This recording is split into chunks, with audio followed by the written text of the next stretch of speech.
A estreia recente do filme inglês Saturn Who, que mostra uma grande descoberta feita por altura do começo da Segunda Guerra Mundial, conduziu a debate e a reações nos meios sociais, geralmente de grande aplauso sobre a fita e o seu conteúdo, e, em alguns casos, entre os quais eu próprio, de algumas reservas que têm a ver não só com digamos, as ilações a moral da história que daquela fita se pode retirar, que é muito particular, tem a ver com uma sociedade, uma legislação, um ambiente societário muito específico que não tem correspondente em geral no resto da Europa. Não é certo e não se deve ter por certo que os cavadores, simplesmente os caçadores de tesouros, etc., sejam os bons e que os arqueólogos dos museus, das universidades, dos departamentos de investigação, sejam os maus da fita, como parece depreender-se um pouco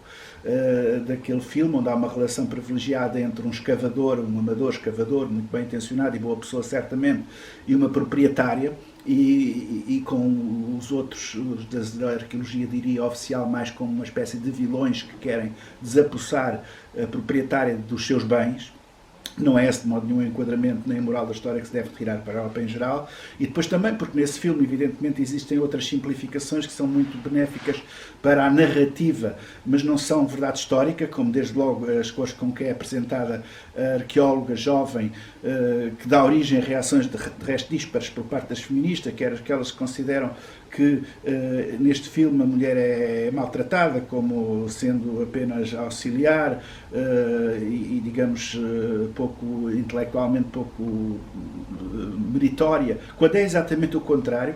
Neste caso, esta arqueóloga é uma das mais conceituadas da história da arqueologia inglesa, com carreira própria, que de modo nenhum transparece naquele filme, porque sendo que o contrário, que na altura marido dela, Stuart Pigott, é também ele um dos principais arqueólogos, pré-historiadores da arqueologia inglesa, e também ali aparece como um jovem um bocado doido de vanas e pouco sério, enfim, no fim de contas. Enfim, tudo isto naquele filme levou a reflexões e, sobretudo, levou a um desafio que me foi feito particularmente para que se não haveria histórias semelhantes na arqueologia portuguesa, como eu disse que havia, e que poderiam, melhor ainda do que esta inglesa, suscitar filmes de grande enredo, de mistério, de intriga, de componente que pudessem despertar o interesse do público em geral, para além dos documentários científicos e dos trabalhos das revistas de especialidade, etc.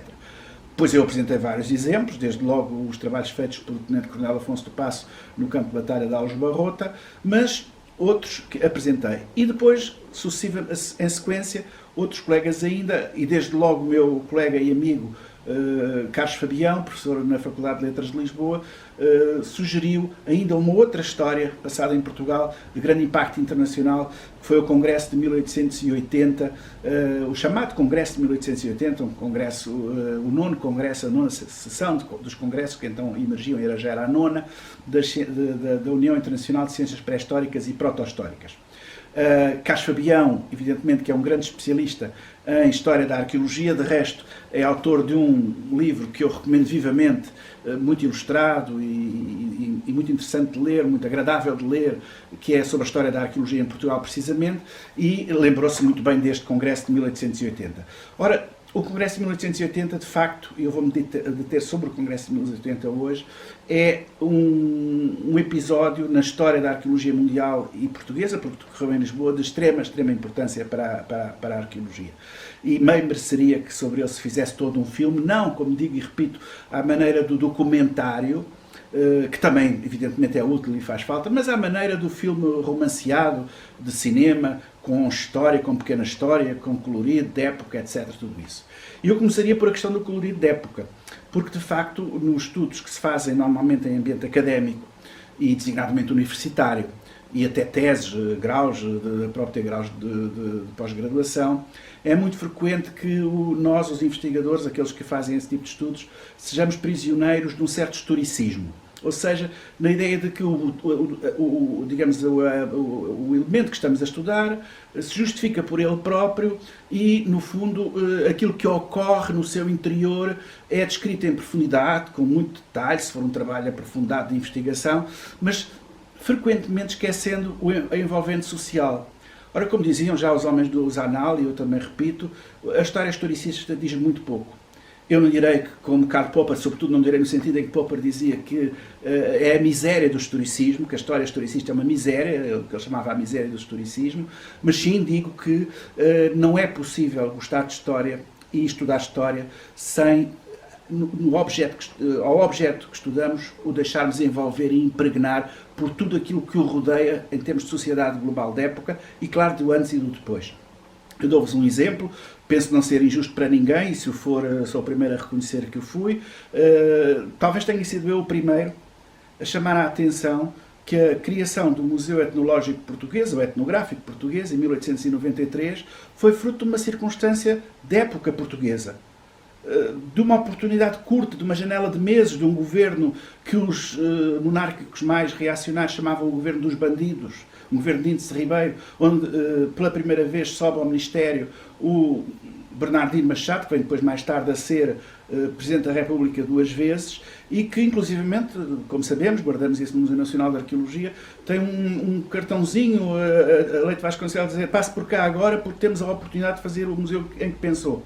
E esse museu, o Museu do Homem Português, foi feito num contexto de época, de reação ao ultimato inglês, ao choque nacional que motivou o ultimato inglês em 1890, depois à sangrenta repressão da revolta republicana do Porto, em 31 de janeiro do ano seguinte, e o brado, o imenso brado nacional que ecoava e que dizia que era preciso mostrarmos coisas que elevassem o nosso brilho nacional, e o Museu do Homem Português, o Museu Etnográfico Português, aparecia nessa época como precisamente uma dessas construções, tal como depois a sua instalação nos Jerónimos, de que aqui já não falarei, deixarei para outra oportunidade, também resulta de ambiente de época, de política de época. Portanto, não é possível nós estudarmos um congresso, uma descoberta científica, quer que seja, sem inserirmos na política e na sociedade da época.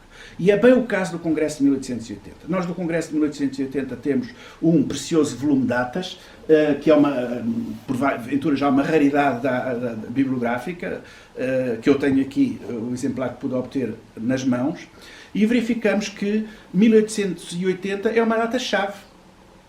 É uma data do triplo centenário da perda da independência. É uma data em que, como compensação à perda da independência, também se comemorava Camões.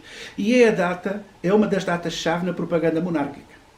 O Congresso é feito em Portugal porque há razões científicas que levam a que fosse feito, e há investigadores portugueses, muito reputados internacionalmente, que convenceram os seus pares a que fizessem o Congresso em Portugal.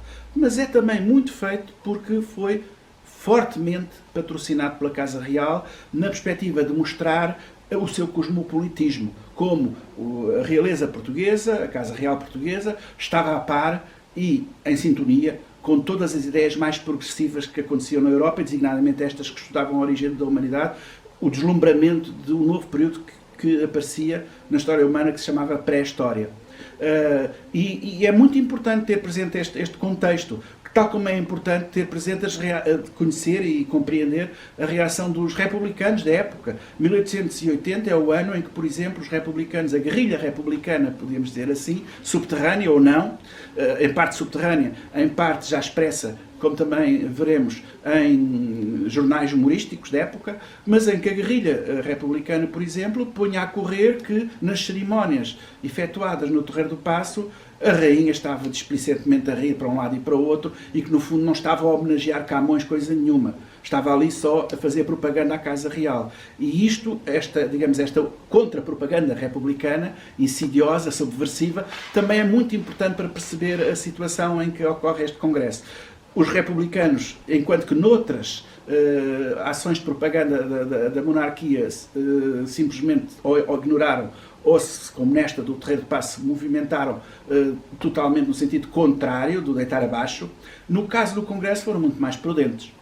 Eles não podiam, evidentemente, atacar os sábios que vinham a Lisboa, como atacavam o rei e a Casa Real. E atacavam, aliás, num tom extremamente duro. Nós, quando olhamos para a maneira como, nestes anos de final do século XIX, era tratada o rei, a rainha, a Casa Real em geral, o poder político em geral, diria, causa-nos espanto. Porventura, há alguns mais cordatos mais amestrados no parece bem e no parece mal, que decorre de todo o longo período salazarista, que nos realmente tornou muito amestrados e incapazes de proferir, de dizer, de ter a frontalidade de dizer aquilo que os nossos mestres do século XIX, republicanos a maior parte, ou não só, diziam relativamente ao poder instituído da altura. Portanto, falamos de um congresso com todo este contexto epocal, que é fundamental perceber, mas que tinha, e por isso mesmo teve grande impacto, não só neste plano político que eu acabei de referir, mas também no plano da inteligência da época, não é? Entre os quais 100, próximo de 100 membros da delegação portuguesa, obviamente longe a maior, havia pessoas como o Ramalho, ou o Oliveira Martins, que falarei já imediatamente a seguir, porque assistiu ao Congresso, eu diria, lê-se, percebe-se pela leitura que se faz da crónica que ele fez do Congresso, como com olhos arregalados. E, portanto, teve também um impacto muito grande no Congresso na nossa intelectualidade da época. E isso é muito interessante notar que a razão que levou o Congresso, a razão científica, não a política, que levou a que o Congresso tivesse lugar em Lisboa, e os temas do Congresso, os temas importantes do Congresso, as discussões realmente sérias para a ciência do Congresso, não são necessariamente aquelas que nem os guerrilheiros republicanos, nem sequer a inteligência, a intelectualidade portuguesa da época entenderam como os mais relevantes. Repare-se, o Congresso, como estes congressos no início, eram muito formal, tinham um regulamento, tinha toda uma hierarquia de presidentes, vice-presidentes, secretários, etc., relatores, comissões, excursões, das quais havia relator que dizia o que é que se fez, etc. Isso é muito precioso também para um possível filme sobre o Congresso. Mas tinha, uma das coisas que tinha logo à cabeça eram os quesitos, quer dizer, as perguntas a que o Congresso iria procurar dar resposta. E quando nós olhamos para os quesitos do Congresso, eles são 6, não são assim tantos como isso, verificamos que logo à cabeça o primeiro é se existe em Portugal vestígios de uma humanidade terciária. E esta é a verdadeira pergunta que fez o Congresso vir a Portugal. As outras vêm por acréscimo. Também importantes algumas, mas esta é a que é decisiva. Porque quem assim defendia que existia o homem terciário em Portugal, entre outros, o nome mais famoso que já tinha ido aos congressos anteriores, a alguns dos congressos anteriores na Europa, era Carlos Ribeiro. Um dos pais da nossa geologia, da nossa arqueologia.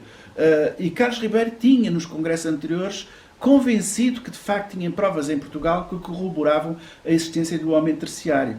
E espalhou-se entre os mais ilustres investigadores da época a ideia de que valia a pena vir a Portugal e, mais concretamente, ao Ribatejo, à Ota, à zona da Ota, verificar aquilo que o colega deles, que eles muito apreciavam e consideravam reputado, geólogo, Carlos Ribeiro, dizia que observava naquela zona da Ota.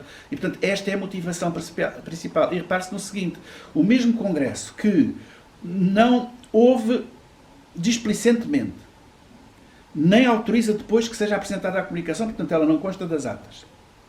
Um enviado do Marquês de Marcelino de Santola, de Santander, de Espanha, que vinha anunciar a descoberta da Gruta de Altamira, e, portanto, foi de tal modo desconsiderado pelos congressistas, a ponto de entenderem que devia ser digamos, uma armadilha montada pelos clérigos, pelos padres conservadores, reacionários, espanhóis, anti-evolucionistas, que queriam que os congressistas em Lisboa caíssem na esparrela de achar que o homem pré-história era capaz de fazer coisas daquelas que era tudo falso, e, portanto, não acreditaram. Os mesmos estavam altamente disponíveis para aceitar a existência do homem terciário. Havia mesmo aqueles que diziam, custou-nos no início, ou custou a muita gente no início admitir que existia o homem quaternário. Pois, se calhar temos que estar preparados ainda para mais, para isso, para o que o homem existe em época ainda mais antiga. E já lá voltarei um pouco a esta questão do homem terciário. Mas a segunda pergunta do Congresso era como é que se pode caracterizar a idade do Paleolítico em Portugal, a idade do quaternário e do Paleolítico, portanto, em Portugal, porque antes o terciário era o Eolítico, o período dos Eólitos, anterior ao Paleolítico. A terceira pergunta tinha a ver com o Neolítico. E reparem-se que se incluía aqui no Neolítico elucidar-nos sobre os Cockermonding do Vale do Tejo. Na altura ainda não se utilizava a palavra concheiro. A palavra concheiro é uma das raríssimas, como Castro também, mas essa tanto portuguesa como espanhola, concheiro à portuguesa, é uma das raríssimas que nós, portugueses, conseguimos introduzir como língua franca internacional, como na metalinguagem da pré-história. Hoje, em qualquer parte do mundo, é normal que se fale dos concheiros do Mesolítico utilizando a palavra, até em itálico, porque é portuguesa, concheiro. Nós, na altura, ainda não tínhamos essa palavra como palavra suficientemente prestigiante e digna para se impor. E então utilizámos a palavra dinamarquesa, onde pela primeira vez este tipo de sítios arqueológicos foram identificados, os Cockermonding. Portanto, e verificar os Cockermonding do Val do Tejo, os concheiros do Val do Tejo, na zona de Muge, era outro objetivo do Congresso. Também as cavernas naturais e artificiais, contendo eventualmente produtos da arte humana, mas de época já neolítica, não paleolítica. Os monumentos megalíticos, outro grande tema, os monumentos megalíticos. Depois eram ainda as questões da anatomia. A anatomia, em geral, a craniologia, o estudo do esqueleto e dos índices cranianos, estava muito na moda na altura. Também. Muito mais do que depois, a seguir, veio acontecer.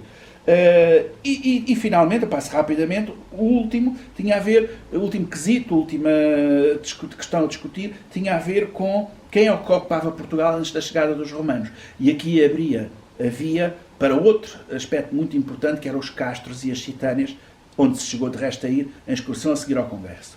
E, portanto, há aqui todo um ambiente de época. E depois, o ambiente de época, um conjunto, as características científicas que se procuravam discutir. E depois há toda, como digo, toda a sociologia e o colorido, que, voltando à intenção inicial desta intervenção, pode dar origem perfeitamente a um filme.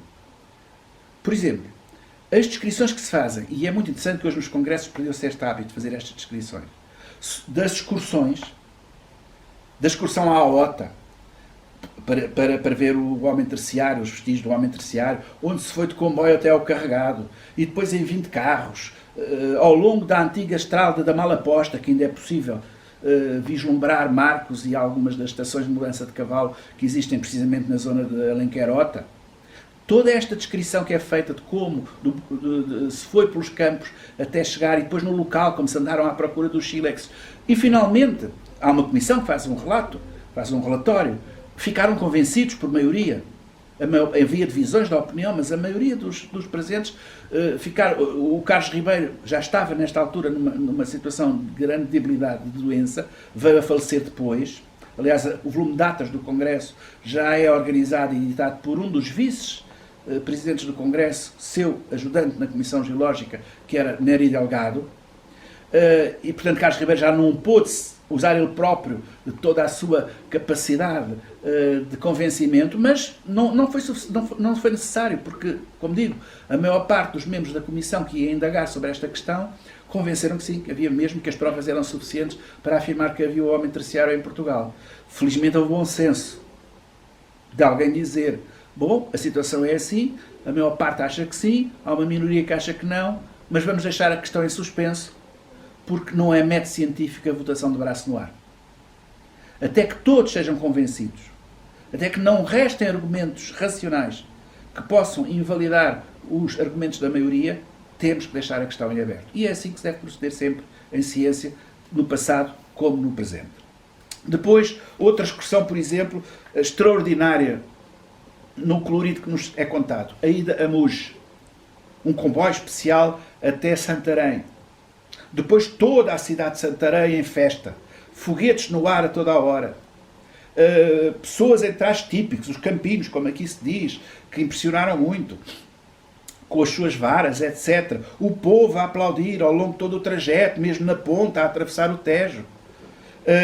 E depois a chegada à Muge, a observação, uma casa também senhorial, a propriedade da Casa do Cadaval, o apoio da Casa do Cadaval, etc. E, portanto, tudo o que se passou depois, à volta dos concheiros de Muge, aqui está uma outra história, que daria um quadro de época absolutamente extraordinário. Como ir a Cascais?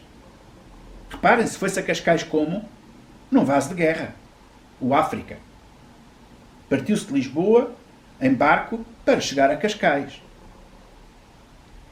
E depois há também a maravilhosa, a magnífica excursão já do pós-congresso a Briteiros. Também cheia de colorido, cheia de peripécias, com um grande fidalgo, Martim Charmento, a recebê-los, impressionando muito os congressistas, porque viam uma civilização, diria, quase ciclópica, de grandes pedras, grandes povoados, grandes construções, a tal ponto que chegaram a batizar Martim Sarmento como o Schliemann português. Aquele que tinha descoberto em Portugal o mesmo que Schliemann descobriu ao Oriente no Mediterrâneo.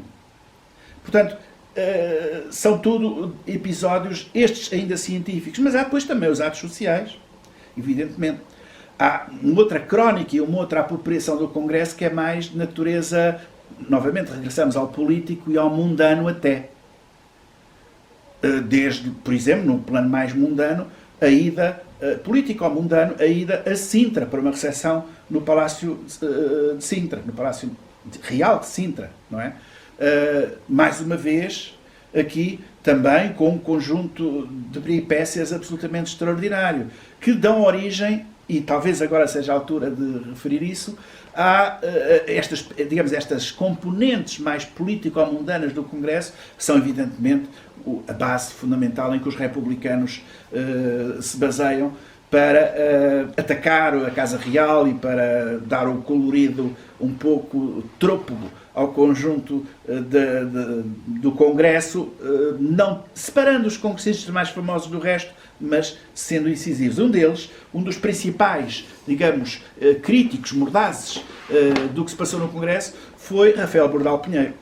E reparem, na revista que ele na altura tinha, o António Maria, de que tem aqui o volume encadernado, era publicado em fascículos, não é? Evidentemente, semanalmente, como sabem, mas tem aqui o volume encadernado do ano, de 1880, quando chega à altura própria do Congresso, portanto, digamos, ao relato semanal, reparem que nesta altura havia, para além do escrito, a imprensa só escrita, havia muito, como a fotografia ainda não era usada, havia muito recurso ao desenho ilustrativo, a partir de certo ponto, feito até com base na fotografia, a partir de certa altura, mas desenho, preferia-se o desenho como expressão ilustrativa, e havia os jornais mais, digamos, não direi não oficiais, mas mais de sérios, entre aspas, em que procuravam fazer relato daquilo que há acontecimentos. Neste caso, tínhamos o Ocidente. E o Ocidente atribui ao Congresso grande importância. Num dos números do Ocidente, na semana correspondente ao Congresso, há uma ilustração muito séria, muito solene, da abertura do Congresso na Academia das Ciências de Lisboa, portanto no bairro Alto, onde hoje se situa o velho edifício histórico da Academia das Ciências, no Salão Nobre da Academia, que ainda hoje é imponente e nos causa realmente impressão como transposição até ao século XXI do academismo, das luzes do século XVIII. E, portanto, quem percorre a revista Ocidente vê essa ilustração, vê desenhos sérios, quase de retrato, dos principais congressistas, de algumas dos acontecimentos do Congresso. Mas exatamente a mesma cena da abertura solene do Congresso no Salão Nobre da Academia das Ciências de Lisboa, é tratada por o Rafael Bordal Pinheiro num tom completamente diferente, em que vemos o manto real povoado, como ele fazia muitas vezes, de sanguessugas. E os dignatários do regime, todos com ar entre o enfatuado e o inclusivamente néscio, bastante néscio, digamos, a aproveitarem-se da presença dos sábios em Portugal. E é muito curioso notar ainda que, para além digamos, do registro nestes tons dos atos mais oficiais, de resto um deles tem sido muito citado por nós, arqueólogos, porque nos enche de prazer, de gozo, é toda a cena inventada por o Bordal Pinheiro no que ele chama a excursão antropológica a Sintra, que na realidade era um ato oficial de recepção no Palácio Real de Sintra. E aqui, o que é que ele inventa ao Rafael Bordal Pinheiro é que há um mensageiro, o Peleve, que é encarregado de ir a Sintra encomendar 100 burros para os trazer e levar os 100 sábios, mas tendo parado na Porcalhota, a atual Amadora, e comendo e bebendo, sobretudo bastante, comendo coelho guisado e bebendo, sobretudo bastante, acabou por ficar turvo do pensamento e, em vez de encomendar 100 burros, encomendou 100 sábios. O que quer dizer que, no fim, os de lá e os de cá todos eram sábios, todos eram sábios. No fundo, no meio de uma grande confusão em que, na realidade, se não distingue entre sábios e burros.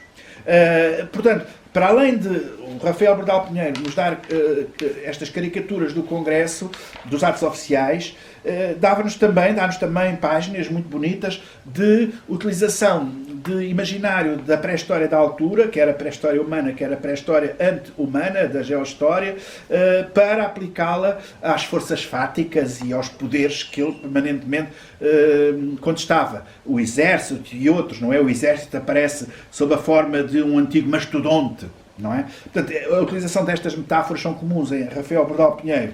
Por outro lado, ele sabia distinguir isto dos próprios congressistas. E os próprios congressistas, ele retrata-os, representa-os com seriedade, embora sempre procurando um tom humorístico em cada um deles, mas um humor benigno. Por exemplo, é o caso do Emílio Cartaillac, que era um dos grandes nomes do Congresso, e que o Rafael Bordal Pinheiro representa com esta legenda: é a arqueologia na forma de pé de vento.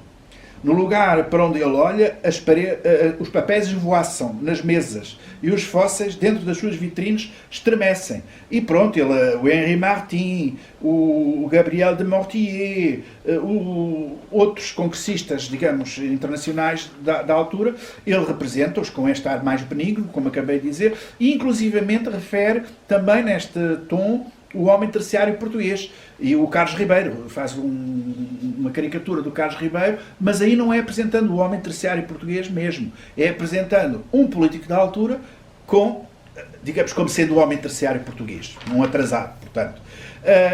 E reparem que, no caso do Rafael Bordal Pinheiro, para além destes diferentes registros que eu já aqui acabei de referir, ainda há um outro muito importante a referir, que é digamos que é a ênfase grande, muito grande, de página inteira, que ele dá a uma das comunicações do Congresso menos importantes, que o tempo acabou por esquecer, que é esta, em que um médico de Rilhafoles, o antepassado do atual Júlio de Matos, leva uma das pacientes que lá estavam, bem-vinda, uma saloia, bem-vinda, ao estrado da Academia.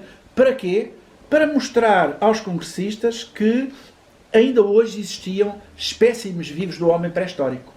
Quer dizer, neste caso é uma mulher, mas que era possível que as características dos pré-históricos, da humanidade pré-histórica, não tinham desaparecido, porque havia pessoas atuais que ainda as transportavam em si. É claro que ele aqui, o Rafael Bordal Pinheiro, mostra o Dr. Feijão e a bem-vinda. O Dr. Feijão mostrar a bem-vinda a quem? Ao rei, mascarado com penas e com traje de índio, com um ar, ele também o rei, um bocadinho tão louco como a própria bem-vinda, não é? E isto é a leitura do Rafael Bordal Pinheiro. Mas poder-se dizer, bom, isso é assim, é charge política, e essa comunicação e essa, digamos, essa ideia de que existem na humanidade atual sinais do pré-histórico não causou grande impacto. Causou, tanto que é uma comunicação aceita no Congresso, apresentada, e muitos dos presentes, inclusive pessoas de ciência, ou pelo menos com grande conhecimento científico, levaram a sério. Por exemplo, temos aqui os elementos de antropologia do nosso Oliveira Martins, numa edição que é a primeira edição, já tinha sido publicado antes, e a primeira edição a seguir ao Congresso, de 1880, pois o que é que nós vemos é o acrescentamento ao livro de um importante anexo, que é a crónica do Congresso de Antropologia realizado em Lisboa. E aqui nesta crónica, Oliveira Martins, uma crónica, portanto, séria, de divulgação dos temas científicos para quem fosse ler este livro, ele seleciona um conjunto de 8, se não estou em erro, temas do Congresso. De resto, um deles é só as coleções do Museu Etnológico, do Museu Geológico. 2 deles depois são sobre craniometria, e a craniometria era um dos temas considerados de luxo da época, como sendo muito importantes. Depois perdeu grande parte da importância ao longo do século XX, como se sabe, mas para Oliveira Martins foi importante. Claro que o Oliveira Martins também refere, logo a primeira coisa que refere, o homem terciário português, e faz um resumo razoável e podemos dizer globalmente correto da problemática sobre o homem terciário português. Também dedica depois, logo a sua segunda, digamos, crónica Há a comunicação de Néry Delgado sobre as descobertas feitas nas grutas da zona de Peniche, e isto é muitíssimo importante. Podemos até dizer que para nós, arqueólogos e história da arqueologia em Portugal, a obra do Néry Delgado tem mais impacto do que a da própria Carlos Ribeiro, porque Néry Delgado era, sem dúvida, no conjunto dos homens da Comissão Geológica, do ponto de vista metodológico, o mais avançado, o mais exigente, e conseguiu uma coisa que não foi reconhecida internacionalmente, mas que nós devemos sempre assinalar. É que ainda antes de Cro-Magnon, da descoberta de Cro-Magnon, ele, numa das grutas da zona de Peniche, nas Cesaredas, no Planalto das Cesaredas, conseguiu identificar estratigraficamente e reconhecer como do estrato paleolítico um crânio humano, caracterizando, portanto, e bem, como um crânio de um homem, como na altura se dizia, Homo fossilis, homem fóssil do Paleolítico. Ora, que é o Cro-Magnon, como vem depois a ser chamado através da descoberta de Cro-Magnon. Melhor fora dizer-lhe o homem das Cesaredas. Bom, mas no conjunto das comunicações que o Néry Delgado retém, mais uma vez, ele dá extrema importância à mesma que eu referi antes, a do Dr. Oliveira Feijão. E dá em termos de ser evidente que ficou convencido que aquilo era mesmo verdade e que a Bem-vinda podia ser aceito como uma representante do homem pré-histórico na atualidade. Reparem, ele diz o seguinte, designadamente, vale a pena ler e ouvirem. A singular figura dessa mulher provava mais à simples vista do que muitas dissertações. Tudo o que diz respeito à vida propriamente orgânica é nela perfeitamente regular e goza de uma saúde perfeita. Não é, pois, um enfermo. Reparem, a Bem-vinda não era uma doente. Digamos, o estado psicológico, os problemas que ela tinha de loucura, digamos assim, não era doença. Porque ela era organicamente, do ponto de vista orgânico, muito saudável. Não é um doente, não é um enfermo. É um antepassado que, por atavismo, aparece perante nós. E depois ele continuava a explicar isto mesmo, que ela não era doente, que ela tinha uma postura simiesca, andava para a frente, dobrava-se, etc. E, portanto, tudo aquilo representava um quadro de pré-histórico na atualidade. E depois continua concluindo no plano mais psíquico, intelectual. Isso retrata-o a face, onde a estupidez, a indiferença absoluta por tudo o que a rodeia são visíveis. É estrábica, mas de todos os sentidos o da vista é o que tem mais apurado, como precisamente nos símios, nos primatas, a vista, o sentido mais apurado. A região frontal não desenvolvida e um prognatismo acentuado, o aparelho mastigatório acentuado, projetado para a frente, imprimem no rosto uma inclinação oblíqua, dando à cabeça a forma de uma pinha, ladeada por duas orelhas excessivamente grandes. O nariz é saliente. Come com as mãos, pondo o alimento na palma e levando-a à boca, e ganhou medo, uma afeição animal, à enfermeira que dela cuida, única pessoa a quem obedece. E depois continua aqui a explicar que Bem-vinda é realmente uma pré-histórica e conclui, enfim, mais adiante, diz o seguinte: Bem-vinda é, pois, um exemplar do Pithecanthropo alalo de Haeckel, desse indivíduo transitório que a paleontologia não descobriu ainda.